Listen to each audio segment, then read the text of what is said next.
Good morning, dear student.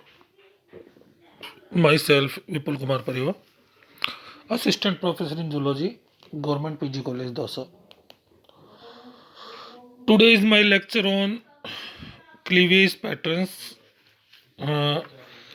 के बारे में हम कल बात कर चुके थे। आज हम बात करेंगे पीतक की मात्रा एवं वितरण प्रतिरूप के आधार पर विदलन की प्रकार। विदलन के बारे में हम पढ़ रहे हैं लगातार। मैंने कहा था कि पीतक के आधार पर अंडे कई प्रकार के होते हैं, जो विदलन होता है उनका वो कई प्रकार से होता है। अब आज हम अध्ययन करेंगे पीतक की मात्रा के आधार पर एवं वितरण प्रतिरूप के आधार पर विदलन की प्रकार। सभी जंतुओं के अंडों में कम या अधिक मात्रा में पीतक अवश्य पाया जाता है। पीतक अंडे में एक रिजर्व फूड के रूप में कार्य करता है। हालांकि ये एम्ब्रियो के निर्माण में भाग नहीं लेता, लेकिन उसके लिए जो परिस्थितियां वो ये उत्पन्न करता है। पीतक की मात्रा एवं उसका वितरण विदलन को सीधे सीधे प्रभावित करता है। विदलन की दर पीतक की अपेक्षा सक्रिय कोशिका द्रव्य में अधिक तीव्र होती है। पीतक की मात्रा एवं उसके वितरण के आधार पर विदलन निम्न दो प्रकार का हो सकता है। पहला है होलोब्लास्टिक और दूसरा है मीरोब्लास्टिक। होलोब्लास्टिक दैट मीन्स पूर्ण भंजी विदलन, जिसमें विदलन कांच अंड को पूर्ण रूप से दो कोरक खंडों में विभक्त कर दे। अपूर्ण के अंदर पूर्ण भंजी के अपोजिट होता है, उसके अंदर स्पष्ट रूप से दो कोरक खंडों में विभाजित नहीं करती है। इनके बारे में विस्तार से अध्ययन करते हैं। पहला है पूर्णभंजी विदलन, होलोब्लास्टिक क्लीवेज। इस तरह के विदलन में विदलन कांचे अंडे को पूर्ण रूप से दो कोरक खंडों में विभाजित करती है। यह विदलन फिर पुनः दो प्रकार का हो सकता है। पहला है समान पूर्णभंजी और दूसरा है असमान पूर्णभंजी। समान पूर्णभंजी विदलन जो होता है, इस प्रकार के विदलन में अंडे में पूर्ण विभाजन होता है तथा बनने वाले सभी कोरक खंड आकार में समान होते हैं। इस तरह का जो विदलन होता है वो सूक्ष्म पीत की तथा समपीत की अंडों में माइक्रोलेसिथल एंड आइसोलेसिथल, जिनके बारे में अपन पहले पूर्व पढ़ चुके हैं। भाई सूक्ष्म पीत की का मतलब जिनमें पीतक की मात्रा कम होती है, तथा समपीत की जिनमें पीतक का जो वितरण होता है वो चारों तरफ समान रूप से होता है। इस प्रकार के अंडों में पीतक की मात्रा कम होती है तथा समान रूप से वितरित रहती है। फॉर एग्जाम्पल के लिए एम्फियोक्सिस तथा सभी जरायुज स्तनधारी प्राणी, विविपेरस जो मैमल्स होते हैं, वो सारे इसके एग्जाम्पल हैं। नेक्स्ट है असमान पूर्णभंजी विदलन, अनइक्वल होलोब्लास्टिक क्लीवेज। इस तरह के विदलन में विदलन कांच अंडे को पूर्ण रूप से तो विभाजित करती है, लेकिन विभाजित होने वाले कोरक खंड आकार में समान नहीं होते हैं।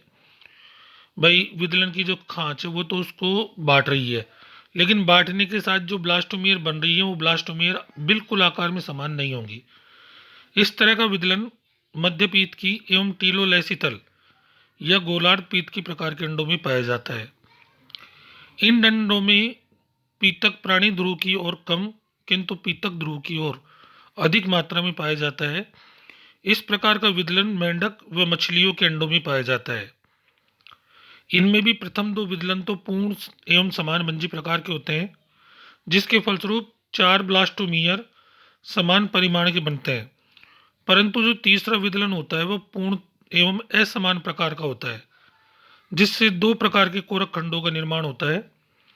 प्राणी ध्रुव की तरफ के जो कोरक खंड होते हैं वो लघु कोरक खंड बनते हैं, माइक्रोमियर्स, तथा पीतक ध्रुव की तरफ के कोरक खंड दीर्घ एवं वृहत कोरक खंड मैक्रोमियर कहलाते हैं। नेक्स्ट है अपूर्ण भंजी मीरोब्लास्टिक क्लीवेज। इस तरह के विदलन बहुपीत की एवं मध्यपीत की अंडों में पाए जाते हैं। इन अंडों में पीतक की मात्रा अधिक होने के कारण विदलन खांच केवल सक्रिय कोशिका द्रव का ही विभाजन कर पाती है, और जो यौक वाला पोर्शन होता है वो लगभग अविभाजित ही रहता है। अतः इसे अपूर्ण भंजी विदलन कहते हैं। कहने का मतलब है विदलन की जो खांच होती है वो सक्रिय कोशिका द्रव का तो विभाजन कर देती है, लेकिन जो यौक का पोर्शन है वो लगभग अविभाजित रहता है। इस विदलन के फलस्वरूप अंडा पूर्ण रूप से पृथक कोरक खंडों में विभाजित नहीं होता। इस तरह का विदलन दो प्रकार का हो सकता है, एक तो डिस्कोइडल मीरोब्लास्टिक क्लीवेज और दूसरा है सुपरफिशियल मीरोब्लास्टिक क्लीवेज। डिस्कोइडियल की बात करें तो सभी बहुपीतकीय एवं गोलार्ध पीत के अंडों में विदलन केवल प्राणी ध्रुव के सक्रिय द्रव्य तक ही सीमित रहता है। पीतक ध्रुव अविभाजित ही रहता है। इस प्रकार के विदलन के फलस्वरूप बिंब समान भ्रूण का विकास होता है डिस्क के रूप में। अतः इसे बिंबाब अपूर्ण भंजी विदलन कहते हैं। इस तरह का विदलन उपास्थिल मछलियों, अस्थिल मछलियों, रेप्टिलिया एवं मोनोट्रिम्स प्राणियों के अंडों में पाया जाता है। नेक्स्ट है सतही अपूर्ण भंजी विदलन। इस प्रकार का विदलन मध्यपीत के अंडों में पाया जाता है। इन अंडों में पीतक अंडे के केंद्र में संचित रहता है तथा सक्रिय कोशिका द्रव्य सतह या परिधि में पाया जाता है। मध्यपीत की अंडों में केंद्रक अंडों के मध्य पाया जाता है। विदलन के फलस्वरूप केंद्रक का तो विभाजन हो जाता है परंतु कोशिका द्रव्य का अविभाजित ही रहता है। दूसरे परिणाम स्वरूप कई केंद्रकों का निर्माण हो जाता है तथा ये केंद्रक अविभाजित सतह कोशिका द्रव्य में आकर एकत्रित हो जाते हैं तथा सिनसाइटल संरचना का निर्माण करते हैं। इसके पश्चात सतही कोशिका द्रव्य विदलन खांचों द्वारा विभाजित होकर पीतक के चारों तरफ कई कोशिकाओं का निर्माण करता है। इस तरह का विदलन कीटों तथा कई अन्य ऑर्थोपोड संघ के प्राणियों के अंडों में पाया जाता है। आप ये डायग्राम में देख रहे हैं सिनसाइटल स्टेज जो दिख रही है बिल्कुल क्लियर है। नेक्स्ट है लॉज ऑफ क्लीवेज, विदलन के नियम। विभिन्न जंतु समूहों के अंडों में विदलन का अध्ययन करने पर यह निष्कर्ष निकाला जा सकता है कि विदलन का कुछ विशेष नियमों या सिद्धांतों द्वारा नियमन होता है। विदलन के सामान्य नियम जो विभिन्न भ्रूण वैज्ञानिकों द्वारा प्रतिपादित किए गए हैं वो निम्न प्रकार हैं। जैसे सबसे पहले है सैक का नियम। 1877 में सैक ने निम्न विदलन के नियमों का प्रतिपादन किया था। इसमें है विदलन के दौरान कोशिकाओं में समान पुत्री कोशिकाओं में विभाजित होने की प्रवृत्ति पाई जाती है।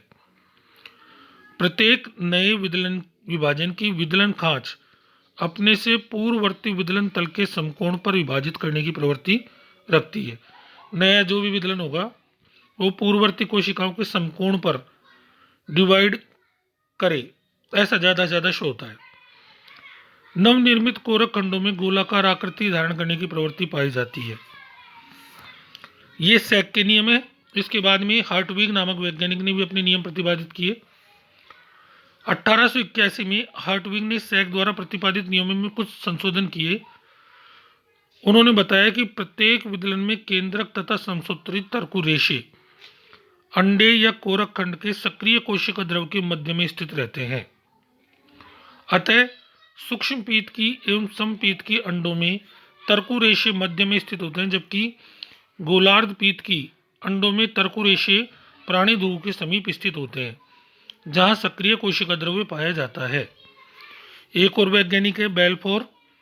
1885 में बेल्फोर ने जो नियम प्रतिपादित किया उसके अनुसार विदलन की दर अंडे में पीतक की मात्रा के व्युत्क्रमानुपाती होती है, जस्ट अपोजिट। अतः लघु कोरक खंडों में विदलन की दर दीर्घ या बृहद कोरक खंडों में तुलना से अधिक तीव्र होती है। कहने का मतलब है कि लघु कोरक खंड है तो उसमें विदलन ज़्यादा होगा और बृहद कोरक खंड है तो उसमें कम होगा। अब हम यहाँ फिजियोलॉजी ऑफ क्लीवेज पढ़ते हैं कि विदलन की समय जो कार्यकी में चेंजेज होते हैं, क्या क्या चेंजेज आते हैं। विदलन के दौरान अंडे के कोशिका द्रव में रासायनिक क्रियाएं एवं उपापचय क्रियाएं तीव्र हो जाती है। विदलन के दौरान होने वाली उपापचय क्रियाओं को निम्न दो श्रेणियों के अंदर डिवाइड कर सकते हैं। पहला है कैटाबॉलिक एक्टिविटीज ऑफ क्लीवेज, विदलन की अपचयी क्रियाएं। विदलन की कार्यकी को पूरा करने के लिए अधिक रासायनिक ऊर्जा की आवश्यकता होती है जो एटीपी के अणुओं के रूप में उपलब्ध कराई जाती है। एटीपी के अणुओं का संश्लेषण अंडे के कोशिका द्रव में संचित भोजन के ऑक्सीकरण से प्राप्त ऊर्जा में माइटोकॉन्ड्रिया में किया जाता है। विदलन में ऊर्जा का व्यय तर्कु रेशों के निर्माण में, गुणसूत्रों की गति आदियों में होता है। विदलन के दौरान जो ऑक्सीजन की दर बढ़ जाती है, इसके लिए कहते हैं कि भोजन के ऑक्सीकरण से ऊर्जा का उत्पादन होता है।